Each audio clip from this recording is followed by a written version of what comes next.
Welcome to the WattSherpa podcast, your guide to energy efficiency and savings. I'm thrilled to have David Pogue as my guest today on the WattSherpa podcast.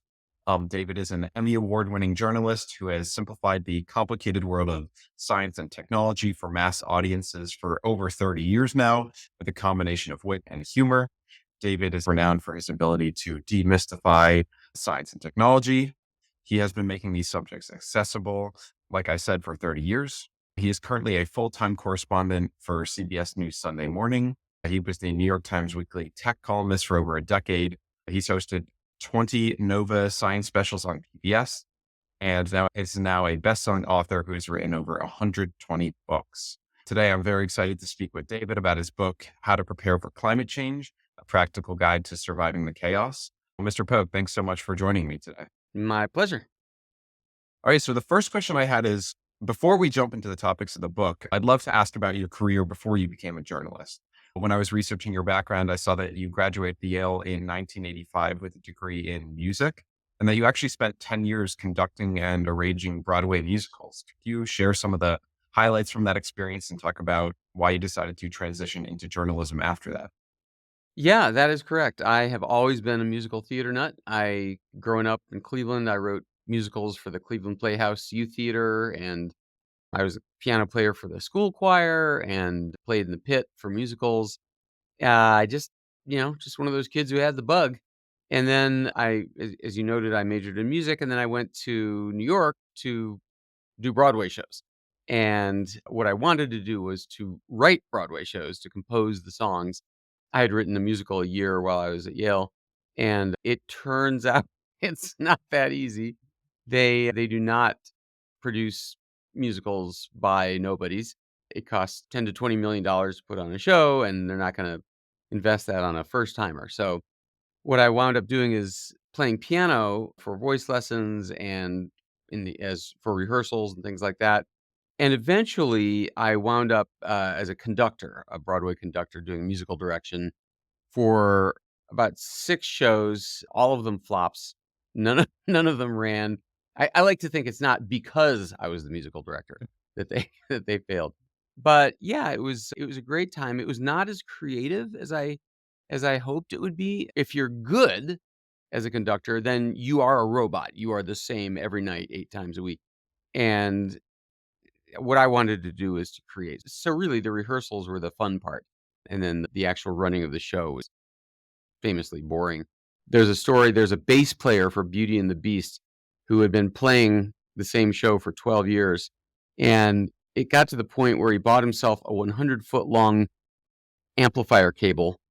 And during the musical numbers, he didn't need the sheet music. He didn't need the conductor. He had it in his fingers at this point. So he would get up off his seat and wander out of the orchestra pit while playing the songs on Broadway. And under the stage was the dressing rooms and the green room for the actors. So he would go under the stage into the dressing rooms and chat with the actors while playing the bass. And that's just how robotic and ritualistic it gets. So what I wanted to do is to write shows. And during this time, I kept trying to do that, but it was really hard to make headway. So during this time, to supplement my income, I had a part-time job as the office manager for the New York Mac user group.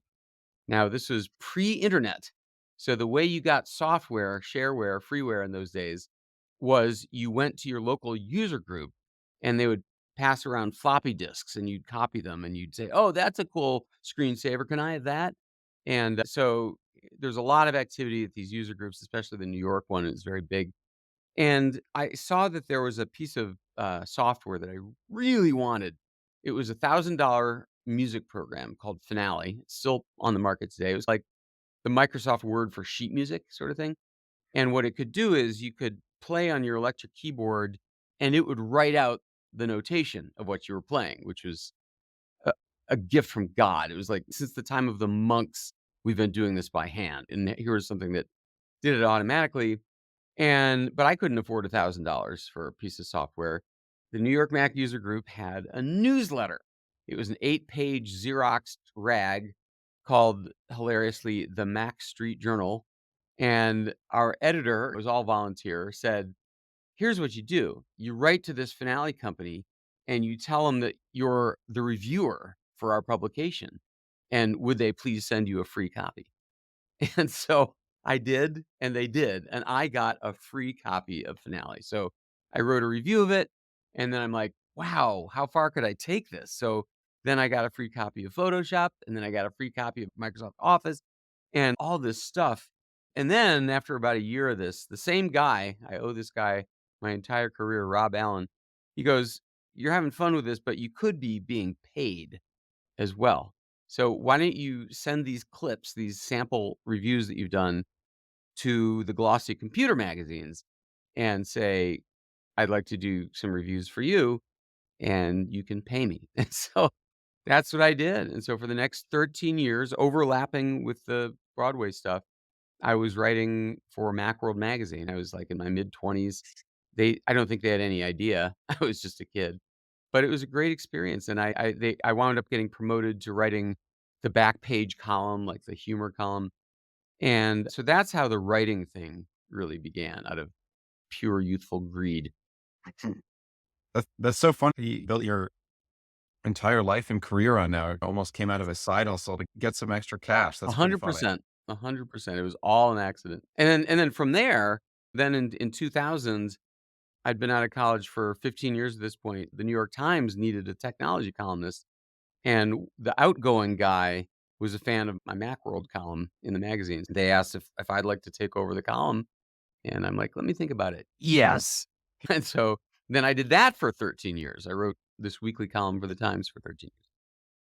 Yes, you just mentioned how you really got into journalism and writing about tech, but throughout your career, you've covered a wide range of both technology and science subjects. So I wanted to know how you developed your expertise across so many different areas throughout your career.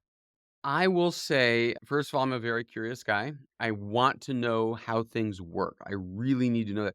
I was the third of three children, so I was, and there was a big gap between my next sibling and me, and so I was always the kid who didn't get attention. I was more or less ignored. Like the grown-ups with my older siblings would discuss grown-up subjects that I didn't understand.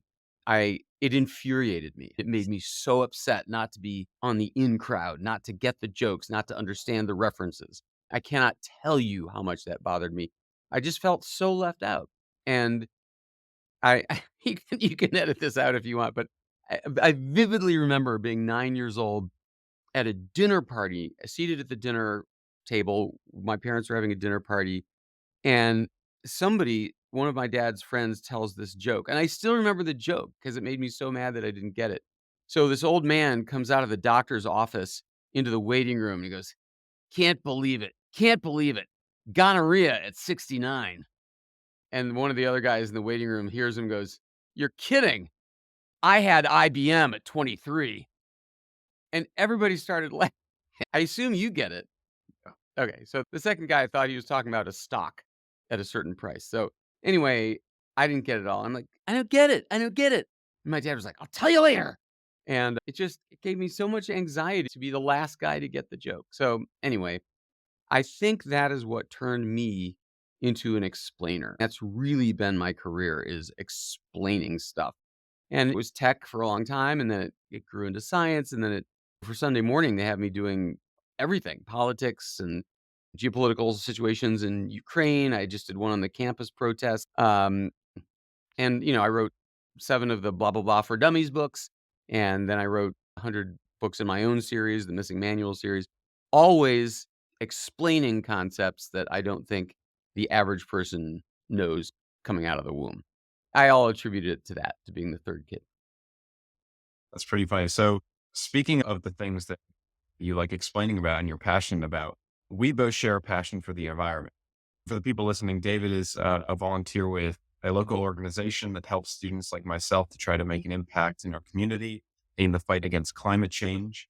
You've been on the cutting edge of so many technical and science. Which, by the way, Carter, you won first place. Congratulations. Thank you. Yeah. Too shy to mention. You've been on the cutting edge of so many technical and scientific issues. So I wanted to know, when did you first really become interested in climate change, and how did that grow and ultimately inspire you to write a book on how we can survive the climate chaos that we've created? I've been worried about the planet as long as I can remember. I wasn't always right on. I do remember being like 5 or 6 and asking my mother if there was any chance that the planet would run out of gasoline and if there was any chance that the planet would run out of salt. Because these even at that age, I understood the difference between a renewable resource and a non-renewable one. Turns out I didn't need to worry about table salt. But I can remember being very young, and this this book, How to Prepare for Climate Change, was an exercise in reporting. It's where to live and what to grow and how to invest and how to insure and how to talk to your children and where to live, all this stuff. And I didn't know any of these things. I'm not an insurance guy. I'm not a child psychologist. So it was all these interviews of people who are experts. And I talked to 5 child psychologists about children and how you should talk to them. And I remember one of them saying, a kid's appreciation and connection to the environment has a lot to do with how much exposure to nature they ever had. If you take your kid out to the ocean every now and then, that has a profound effect on a kid. If you go walking in the forest as a kid, you remember that. You remember that as a baseline of your life. And I was very much like that. My family took a vacation on Lake Erie every summer and seeing the vastness of the lake. And we had a nature center nearby. We would always go for walks. So I think protecting all that was implanted in me really young. The book itself was really it wasn't my idea. I pitched a different book to Simon& and Schuster, and they're like, "Hey, yeah, we like that idea, but maybe later. Meanwhile, we have an idea we wanna run by you. What about a book about how to prepare for climate change?" And, like, in that instant, I saw it. I'm like, that is the greatest idea because there's book after book after book on how to stop climate change. Fly airplanes less and carpool and turn down your thermostat. We know that, right? But it's clearly too late for a complete reversal of what we've done. So it's time to start thinking about how to adapt to what is happening now. And in a flash, I perceived that. And I remember saying to this editor, who's now my editor, "Oh, yeah, it could be like where to live and what to grow and how to invest," like all the things that became the chapters of the book. And I later found out oh, and by the way, and she said, "How would you like to do a book about how to prepare for climate change?" That became the title at that instant too. That's the perfect title. In climate circles, there are 2 schools of thought. And there are people who talk about how to stave off climate change, and that's the stuff we talked about that you hear all the time, reducing your carbon footprint. And then there's adaptation, which is the study of how to cope with what we have here. That's building seawalls and moving our coffee growing plantations farther north and rethinking how we hydrate ourselves and all that kind of stuff. And there's nothing on that topic. There's nothing. There wasn't a single book on this subject. And the book came out in 2021. It didn't sell well. The book was a bomb, but I think it was because it was literally too early. First of all, we were in the middle of the COVID pandemic and everybody had crisis fatigue. I think now what's weird is like now in 2024, I'm getting all these requests to talk about the book, for people reviewing the book much later. It was just early for its time, but I do think there's something to this. More and more people in the hundreds of millions a year are living through this stuff. Wildfire, hurricane, flooding, so on. And I think it's time for them to start realizing better to take a few steps now to prepare than to have our house or our family or our belongings wiped out. Yeah, I think that's a really interesting perspective because even where I'm based in Westchester, we've already seen the effects of climate change, and I think most people have already seen the tangible effects of what's going on, whether or not it's to the extremes that we've heard. So I think it's really interesting that you decided to take on that topic, tackle that yourself. You conducted extensive research for the book, looking into how climate change may impact how we eat, where and how we live, how it can impact finances. I was wondering if you could start by talking about how we should think about growing our food and what we eat with our changing climate. This is not a book about staving off climate change. It actually originally was 1,200 pages long and had all this stuff on reducing your footprint, and that was how should we grow things differently to Yeah. reduce our emissions. And then ultimately, the editor said, "Dude, you gotta focus this book." So we took all that 150 pages and we put it as an online appendix on our website. But if you personally want to do something about the climate crisis, first of all, there's a school of thought that says that all the pressure being put on us to reduce our carbon footprint is bull. It is a giant fake out by the oil companies. They Yeah. started this campaign because they want us to think it's our fault as individuals, when really the people really responsible are the corporations and the governments and the big entities like that. So, first of all, change all your LED light bulbs and save the planet. That's horse pooey. That is definitely a fake out. But if you do want to make a change, the number one thing you can do is change what you eat. And that is cut down on beef. Plain and simple. Beef is the worst. A single cow belches and farts out 12 gallons of methane an hour. And methane is like carbon dioxide, but 80 times worse once it's in the atmosphere as a heat blocking blanket. Cattle occupy one third of the planet's non frozen surface. That's cattle grazing land. Like when you hear that they're burning down the rainforest in Brazil, it's to make grazing land for cattle to feed Yeah. our beef appetite. So cut down on beef. It doesn't have to be completely, but make it twice a week instead of 5 Mhm. nights. You can do it. Better for your heart, better for the planet, save money. It's a no-brainer. So that's the number one thing you can do. By comparison, chicken, fish, pork, not even close in terms of their water consumption, their land consumption. And the other thing to think about is you grow 8 pounds of grain. Is it 8 pounds or 80 pounds? You grow a lot of grain to feed a cow to get 1 pound of beef. We could have just eaten the grain, right? So it's this really indirect process of getting nutrition too. If you eat more plants as opposed to cattle, it's just a much more efficient, better thing all the way around. I know, we're Americans, we eat red beef, I get it, but it is possible to change the balance a little bit. And that's the number one thing you can do. In terms of the adaptation part of it, there's a lot in the book about like I just moved here to Bedford from Westport, Connecticut, where I've lived for 25 years. And I remember every time we had climate change stuff in Connecticut. We had hurricanes, we had floods all the time. And every time there was one of these things, everybody would rush to the grocery store and clear out the shelves. Literally empty grocery stores, just like during the beginning of the pandemic.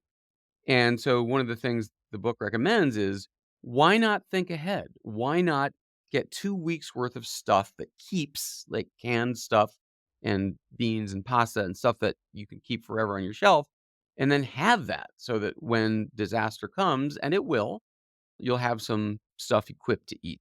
Some of my favorite stuff in the book is what to do about drinking water when the drinking water is not safe or the bottled water is all cleared out of the store. They used to say fill up your bathtub with water for an emergency, and that's okay if you don't mind drinking out of your bathtub. But there is actually clean, purified water already within the walls of your house. There is your hot water heater that's clean, chlorinated, treated water ready to drink. And there is your toilet. I don't mean the bowl, unless you're a golden retriever. The tank that pours into the bowl, that's clean water.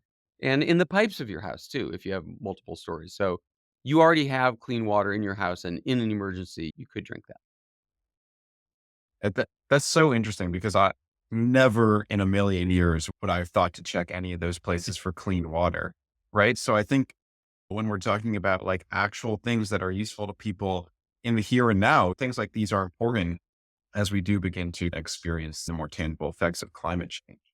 Yeah. So I know also in your book, you talked about how climate change is going to affect how we live. I wanted to ask if you think it's feasible that communities will need to migrate away from coastlines as sea levels rise or move north as temperatures continue to rise. Oh, it's 100%, and it's already happening. Maybe not as much in the United States, but around the world, there are low-lying countries already that are being flooded. You can't grow anything there, so you can't live there, so you have to move. And one of the experts I spoke to for the book talked about, as a semi-joke, he said, "We are gonna wind up building that Donald Trump wall along the border with Mexico because eventually Central America will be unlivable, uninhabitable. People will need to go somewhere to stay alive, so they will move north. They'll move into Mexico and from Mexico into the North America." And this idea of climate migration is of real concern at the United Nations. They're predicting that within 10 years, 200 million people will have to move. And for Europe, which is waterlocked countries, small countries, that means people from Asia and Egypt moving up into Europe by the billions. And they don't have room and they don't have water and they don't have food. It's it's a crisis a brewing. And already in this country, there are regions that really should be we should be abandoning and letting nature retake. We think of New Orleans after Hurricane Katrina, we rebuilt, but there's going to be another hurricane and another one. And eventually it just becomes infeasible to keep living there. FEMA, the government's emergency agency, is already, I don't know how many people know this, but your insurance, your home insurance, does not cover flooding. Floods happen so much and they're these days, and it's so expensive that all the insurance companies got out of the business. They're like, "We can't make money selling flood insurance, so you're on your own, buddy. We'll cover you for fire, we'll cover you for robbery, but when it comes to flood, no." And so the government, our government, FEMA, stepped in and said, "Okay, we'll bail you out. We will create a government flood agency." Who even knows about this? But it's true. Congress approved the creation of the National Flood Insurance Program that now supplies 95% of all flood insurance to people who live in flood zones, which, by the way, is not just people on the coasts. The number one most flooded state in America for the last year we had data was Arkansas, which is not a coastal state. It's inland. In fact, 8 of the 10 most flooded states were not coastal states, and it's because of climate change. So the heat dries out, the ground gets really hard and crusty. Then we have these torrential rains. The water has nowhere to go. It doesn't soak into the ground. So it rolls down the hill right into your house or your store. So pretty soon, FEMA has started saying, you know what? It's cheaper to buy your house and knock it down than to keep paying you to rebuild because of the flood insurance you have with us. So they have already bought and knocked down a couple thousand houses. It's very little at this point, but they're starting to realize they can't afford to keep reimbursing everyone for floods because it's just happening too often. We don't think of it, but man, it's so many more floods and bigger floods and more damaging floods than we ever had. It's a scary reality because I remember a couple of years back in school, I actually wrote a short research paper about the effects of climate change in Pacific Island nations. But it's scary to see that these effects are coming to the United States and other countries that aren't even islands now. Like you said, Arkansas, not even on the coast. So it's truly a scary reality. Just adding on to that question, I wanted to know if you were buying real estate today, where would you be buying in order to protect yourself from climate change? That's everybody's favorite chapter of the book is where to live. Think of it like this. The United States, on the East Coast, we have hurricanes, we have heat waves, we have ticks, we have floods. All of those things are getting much worse as time goes by. On the West Coast, we have disastrous wildfires and we have serious drought. The left half of the United States is now in the 14th year of a historic drought of the type that they have not had since the time of Charlemagne in like 1200 AD, like the worst droughts. And there are also in California, you have earthquakes. So anyway, the West Coast has its own problems. Down south, you have brutal heat waves and drought, and it's so hot that they advise you. I mean, in Arizona, in Phoenix, people carry, what do you call those oven mitts in their glove compartments, because when you get into the car, it's too hot to touch the steering wheel. You'll burn yourself. There have been times at the Phoenix airport when it was so hot that the air was so thin, so they had to shut down the airport because airplanes could not take off. The air was too thin to provide lift. It's like surreal Netflix sci-fi stuff. So that's the South. And so where does that leave you? That leaves you the Great Lakes, the middle, central, upper part of the country. So all the great old Rust Belt cities, Cleveland, Buffalo, Madison, Wisconsin, all of those areas do not have drought because they have the Great Lakes. They are not on fire. They still get hot, but nothing like the South and the West. And they don't have the tick and mosquito infections of the East Coast. So, in many ways, the Midwest is the climate haven. I grew up in Cleveland, and man, they are eating it up. They're like, yes, finally something good is happening. People used to think of those cities as lost because they used to be industrial towns and the industry has moved elsewhere. But all of a sudden, people are like, So we're in the right place at the right time. yeah, exactly. So speaking of finances, obviously that's real estate, but in terms of the rest of the finances, I know you talk about investing. Should we be investing in other kinds of public stocks or other assets as well? This was a subject of some controversy for the book. The question is it crass to contemplate the notion of getting rich off of the death of the planet? Is it gross for me to advise people on where to invest to make money from the disaster? And after interviewing a bunch of people, we concluded that we should give this advice.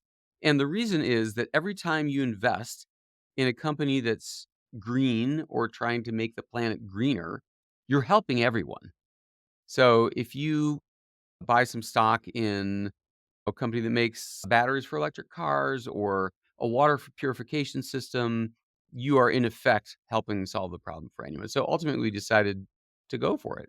And by the way, it turns out that green stocks, clean stocks, have done way better than traditional energy stocks, especially oil and petroleum, over the last 10 years. You'd be underwater, you'd be down if you'd invested in oil stocks 10 years ago, and you'd be up 60% if you'd invested in clean stocks. It's interesting that you bring that up because actually in my last interview where I talked to a professor at U Chicago, she said that one of the things that she think is going to be necessary to happen in order to combat climate change is just fundamental technological change, which I agree. I think it's important that we're investing in these green companies because I think that's where the real solutions are going to come from. So I appreciate that you were included that in your book. Lastly, about your book, I know you talk about how adults can talk to their children about climate change. And as you know from my presentation, I'm almost trying to do the inverse to help young people educate their parents about climate change and how to let them know about our concerns and why they should take them seriously. So do you have any advice on how kids can actually teach their parents about climate change? That is the thread of hope in all of this, is that my generation is gonna die off and yours is gonna take over. You will be running the companies, the governments, the big institutions that make a difference, and you've grown up with it. The reason climate change was a tough topic for adults is that it's a new change in our worldview coming along after our worldviews are established already. And that's much easier for a young person to handle because their world history, their life history is not yet fully formed. So you guys are the stealth solution because you will go home and at dinner, as you say, you will talk about the stuff you've read and you can change how you eat. Mom, can we have not hamburger again? You can make differences in every one of these ways. And your parents, because they love you and they want to please you, they're going to have to listen and they're going to start to change their habits because you're changing your habits. It's I saw the most shocking statistic. It's in the book. Correct me if I have it wrong, but I think it was something like 25% of kids under 14 believe that the world will end within their lifetimes. It's a Crazy. shocking statistic. Like, young people are so much more in touch with the risks than their parents and grandparents are. And that's a good thing. These are, you guys are the future. That is how generational change happens. That's how equal rights happen. That's how we fix the ozone layer. It's young people taking a stand and being heard. And to answer your question, going home after school every day and letting your parents know what you're learning and letting your parents see the acts you're taking, you know? It's interesting that you bring up that influence on parents because actually I was lucky enough in elementary school in fifth grade to have a science teacher who did teach me about the effects of factory farming on climate change. And Wow. I actually went vegan for a year and a half. I had to stop due to like health issues as a growing child. But I think through that act, I was really able to influence my family to eat less meat over that time significantly. Incredible. That's So exactly what we're talking about. yeah, I think like you're saying, hopefully things like that where kids can almost take charge and lead their parents and showing them these practices that can do it is very valuable. Honestly, I have to say the exact same thing happened in this household. My daughter was vegan for about a year and a half in high school. And for the longest time, we made 2 meals, right? It was food for my daughter and then food for the rest of us, but it definitely left an impression on me like, wow, she doesn't seem to be suffering. She seems to be able to find food in restaurants that she can eat. It doesn't People aren't thinking it's a freakish thing anymore. And I gotta say, my wife, Nikki, is a marathon runner and triathlete, and she read that, a lot of people report feeling less sore after a race if you've been on a vegan diet. So she said, "Why don't we try it for a couple weeks?" And man, we have been eating some of the most incredible food. I had no interest in the running thing or the soreness thing, but having seen my daughter do it, I'm like, "Sure, we'll try it." And again, I haven't eaten red meat since I wrote the book. That was just that methane thing, just no. But yeah, so now we're in like week 6 and we're not 100%. We'll do chicken and fish on some nights or when we go out or whatever, but turns out it's easy to do. And when you're eating vegan, you're contributing next to nothing in emissions and it's arguably better for your health. Great. So I guess speaking of these easy to know things, that's the whole point of this website, WattSherpa, is to help consumers learn about easy things that they can do in order to contribute to the fight against climate change. For my last question, I just love to get your advice as you're a media expert. I'm trying to build WattSherpa to help spread the word about simple changes people can make to be more energy efficient and save money. You've been talking about things like heat pumps and demand response programs can be complicated sometimes. And you have built an incredible career out of making complicated subjects approachable. So could you share some tips on just how you do that so effectively? You personally are already doing it very effectively. Thank you. If your listeners haven't already gotten it, I was a judge in the competition that you entered with this idea of publicizing the existing programs that utilities offer for people to go easy during times of peak air conditioning and so on. And the one thing that you nailed on this project was the money thing. Money, it works almost every time. Even super rich people who live around here, $100 a family for free, like, it just does something to your brain to hear free money. It does. And, again, if this is too boring, you can edit this out, but I read a study where an economist set up a table in a grocery store where he was selling Hershey's Kisses for a penny and then Lindt chocolates, those balls, like the size of Mhm. a ping pong ball, for 25 cents. And then he tracked how many bought each one, right? And then the next week he went back and it turned out to be 50-50. The next week he dropped each price by a penny. So the Hershey's Kisses were now free and the Lindt balls were 24 cents. So you would think if our brains were rational, that it should still be 50-50 because we value the Lindt chocolate 24 cents more than the Hershey's Kiss. That is not what happened.